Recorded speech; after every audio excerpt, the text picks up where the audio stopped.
Are you someone who suffers from dark thoughts? If you are, then this episode is for you. Join me as we discuss what dark thoughts are, how they come about, why they come about. We look at the neuroscience, but most importantly, we look at how you can start to transform those thoughts. Either get rid of them completely or start to transform them so that they no longer remain in that dark space, no longer affect you to remain in a dark space, and that they lose a lot of their relevance. Why do you have such dark thoughts? We're talking about something that's rarely spoken about out loud. Why do we have such dark thoughts? I'm talking about those heavy thoughts, about doom, despair, hopelessness. Thoughts that whisper things like, something terrible is going to happen, or I'm cursed. Life will never get better. Everyone is against me. I must be bad, evil, or broken. No one loves me. I don't deserve to be happy. Maybe this suffering is all I'm worthy of. I should stay in this abusive relationship, this awful job, this one-sided friendship. No one else would want me. I'm doomed. If you've ever had thoughts like these, know this. You are not alone, and you are not broken. Let's explore with compassion and depth where these thoughts come from and how to gently begin letting go of them. In part 1, we're going to look at where dark thoughts come from. So let's look at the neuroscience in your brain. The default mode network, or the DMN, is a brain system active when you're not doing anything in particular, like when you're daydreaming or lying awake at night. Research by Andrews and Hanna, 2012, and Hamilton et al., 2015, shows that when this system becomes overactive, especially in depression and anxiety, it can lead to cycles of negative self-focused thinking. It's not that your brain is trying to hurt you, it's trying to solve a problem that it thinks exists. Now this is important because even if that problem is imagined, it will still try and solve it. I believe that this is one reason why thoughts can be recurring and people tend to ruminate. Moving on to evolutionary psychology and why we're wired for threat. So from an evolutionary standpoint, the mind's natural tendency is to look for danger. We know this. According to Nessie, 2005, this smoke detector as such tendency helps us to stay safe. It keeps us safe. But in modern life, it can become hypersensitive, creating constant feelings of dread, even when no real threat is present. This causes stress, an overactive mind, an overactive brain. It can also, I believe, cause people to become quite paranoid in many ways. And this takes us into the cognitive psychology part. The Trap of Suppression by psychologist Daniel Wegner, 1994, taught us something profound, that the more we try to push a thought away, like I'm bad or I'm doomed, the stronger it becomes. And you know this by the old pink elephant analogy. Don't think of a pink elephant, and all you can do is think of a pink elephant. This is why dark thoughts often feel uncontrollable. They feel as though you can't stop them coming and you don't control when they go. They're like emotional echoes bouncing around in a mind that's trying to desperately be okay. You're desperate for peace. you're desperate for them to leave you alone. And if those dark thoughts are accompanied by dark images, then that makes it worse. And I'm going to address dark images in another episode, which is more around spirituality. So that takes us into the schema theory, staying in psychology here. Deep beliefs from the past, Dr. Aaron Beck's cognitive theory from 1976, yes, I'm going way back here, helps us understand how early life experiences shape core beliefs like I'm unlovable or I'll always be rejected. And these schemas become filters, distorting how we interpret life. When unchallenged, so if you choose not to look at them, they will feed a cycle of inner darkness. This is when things tend to spiral out of control. Or if you've ever met someone where they're just full of negativity, they're Little Miss Independent Negativity. Which brings us to trauma. Trauma, and on the neuropsychology part, the brain. Trauma rewires the brain's fear circuitry. And as Ledoux, 2000, and Phelps, 2004, explain, when we've experienced betrayal or abuse or abandonment, the amygdala becomes sensitized. This means the brain overreacts to perceived threats, even when we're safe. And dark thoughts in particular can flood in as a result. You don't want that. You don't need that. So let's look at part 2, how to move through the darkness. So here's the truth.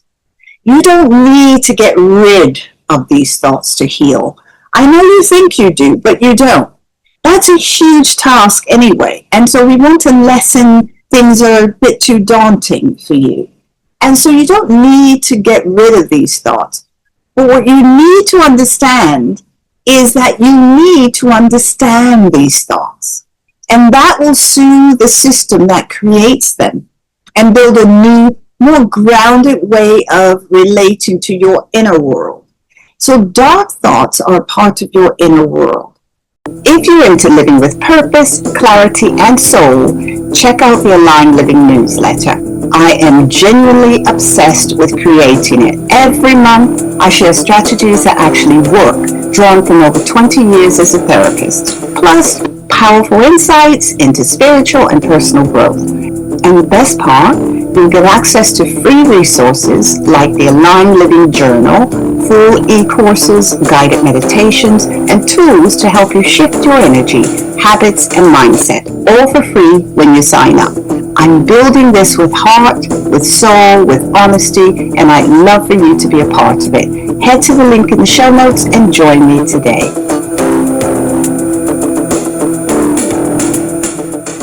So let's move into a space of healing now. And I want to invite you to do a meditation with me.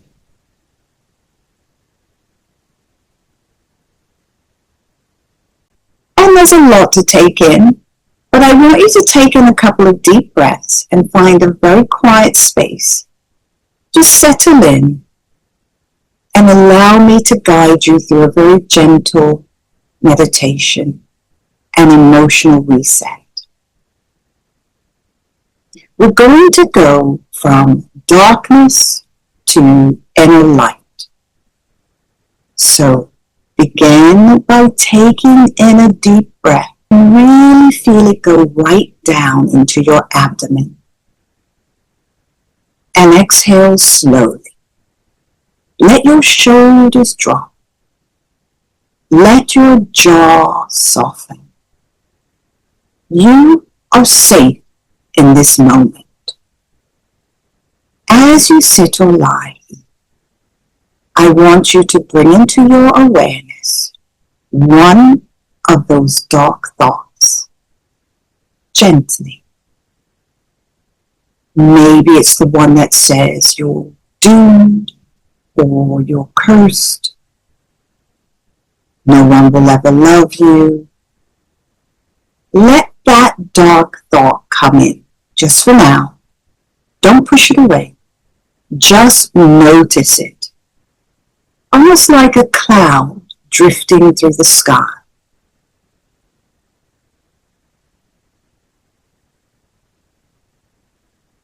And like all clouds, they do move through the sky until eventually they drift into nothingness.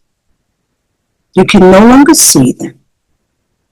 They even change their form, their shape, quite quickly. And because you are not your thoughts, you allow those thoughts and you witness them.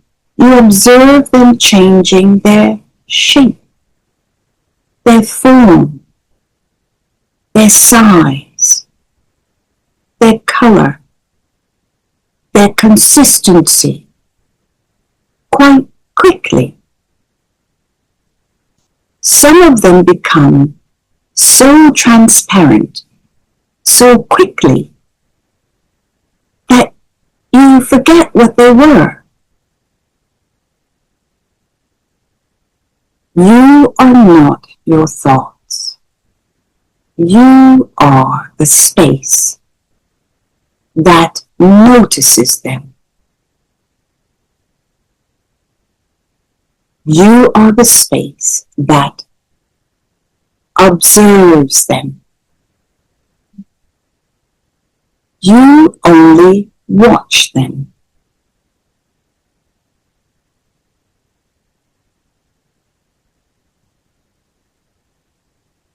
You watch them change space and place and move right through into nothingness until they are no longer a part of you.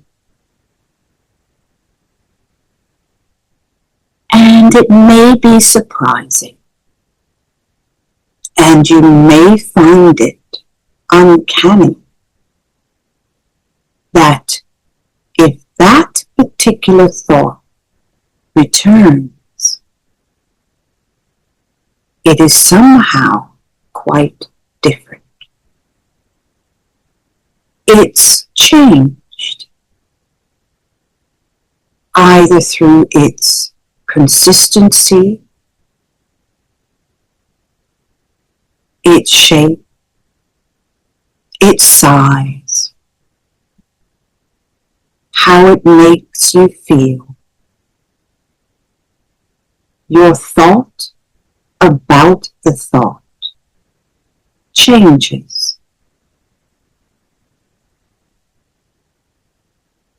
You are the space that notices them. You are merely an observer.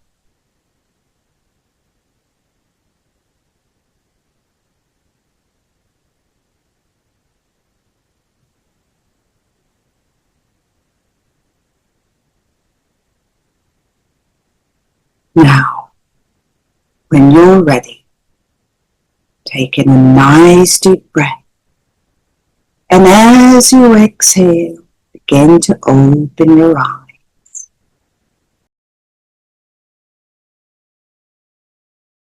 Exercise 1.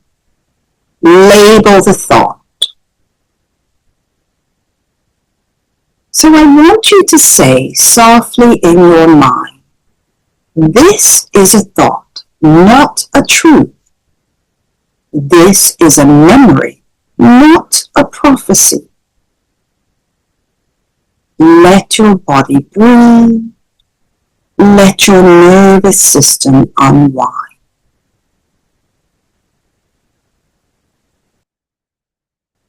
Now we're going to go through a number of exercises in a moment, and I want you to stay with it. There are 4 exercises that will help you, and you can do them all in succession, so one after the other, which would be a good idea. And make sure you play this at least for 7 days so that you can get into the habit of doing this, and you won't need to listen to it unless you want the guidance from me. Just listen over and over as much as you choose. Exercise 1. I want you to allow, again, without going into a deep, deep state like we did before, but just allow a dark thought to come into your awareness. Now, you can close your eyes now and visualize that thought. What does it look like? Is it in bold letters, or is it in very small letters? Is it in all caps? Is it written across some type of surface? Or is it just in your mind? Observe it. Remember, you're the space that notices these thoughts. So observe this thought. Look at it. See it. Now label the thought. What is this thought? Is it aggressive? Does it feel bullying towards you? Is it somebody else's voice? Have you heard that before? Did someone say it to you? Label the thought. Is it unkind? Is it unwise? Thoughts aren't necessarily true. You may be sitting in a chair. That's a thought. That's true. You may be a particular age. That's a thought. That's true. And that changes literally by the second, your age. But label the thought.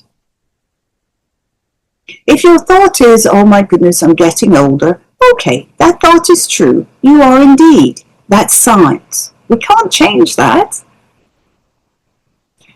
But label the thought. Is it a fact? A reality? Once you label it, notice that it's not necessarily the thought that's dark, because that thought is a true thought, but it's your thoughts about the thought, which we'll come to in a minute. But at this point, just label the thought and say softly in your mind, this is a thought, not a truth. This is a memory, not a prophecy.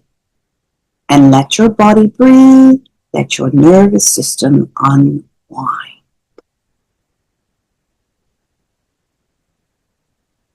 Exercise 2. Reclaim your light. Now bring to mind a time when you felt even just a little stronger. Just a little stronger. Or a moment when someone was kind to you. Let that memory fill your body with warmth.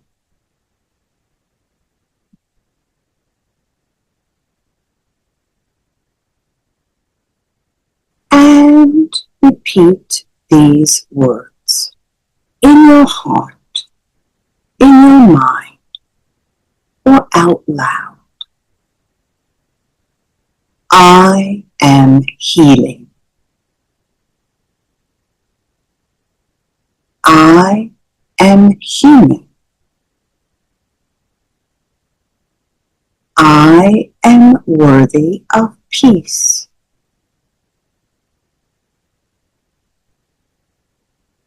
I approve my own worth.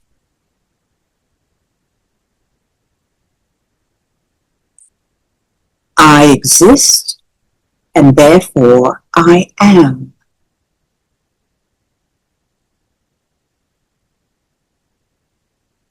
I am open to experience life.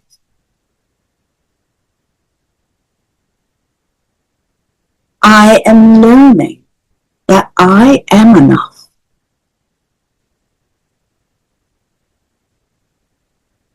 And let those words permeate every part of you. Know that you are a work in progress. And that is okay.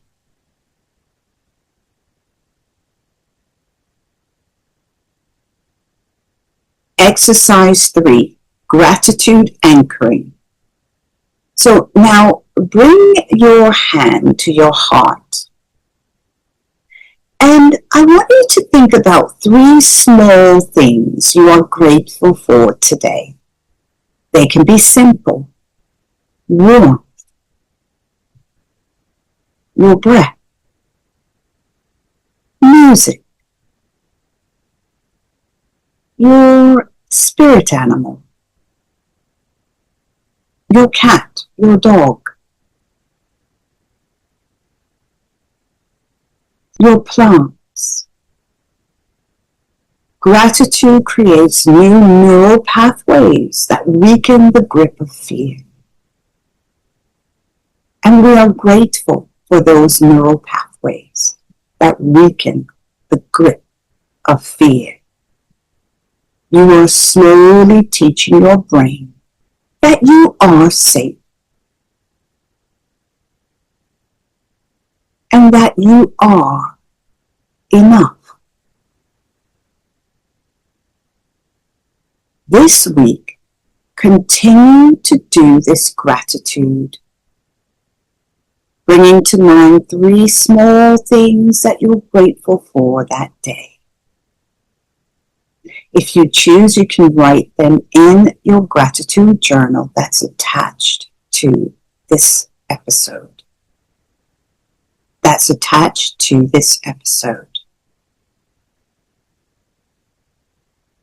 Exercise 4.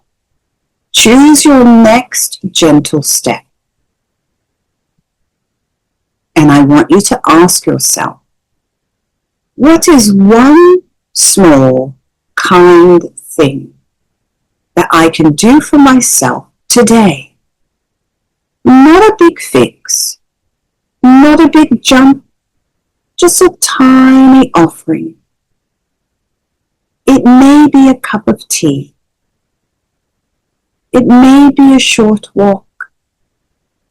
It may be that you walk away from your laptop. Turn off your phone for an hour. Let that be your step forward.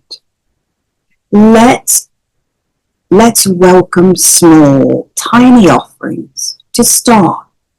Nothing huge, nothing overstated. There is no such thing as complete darkness.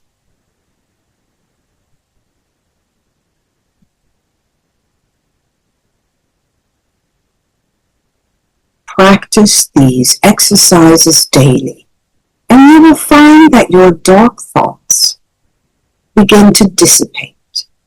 They become less and less powerful.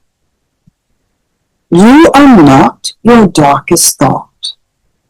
You are the soul watching it. You are the spark behind the storm, and you are healing moment by moment, breath by breath.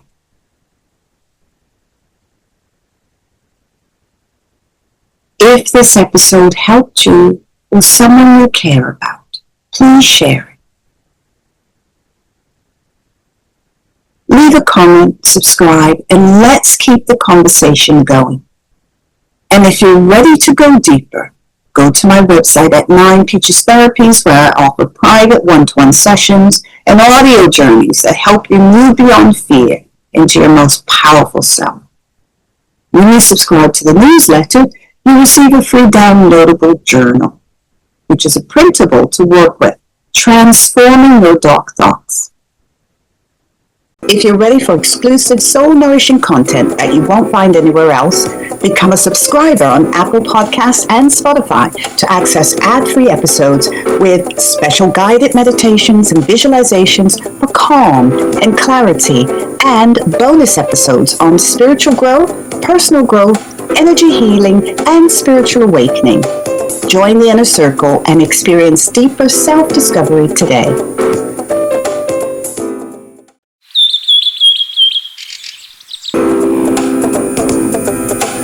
Thank you so much for tuning in to this episode of the Inquisitive Rin podcast. I hope you found it insightful. If you did, I'd love for you to share it with a friend who might enjoy it too. Don't forget to share it on social media.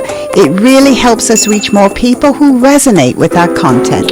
If you haven't already, make sure to follow the show. It's the best way to stay connected and help our Inquisitive Ring community grow. I'd also love to hear from you. Leave a rating and a review to let me know your thoughts, and be sure to follow so you never miss the latest episodes or behind the scenes content from the Inquisitive Wren.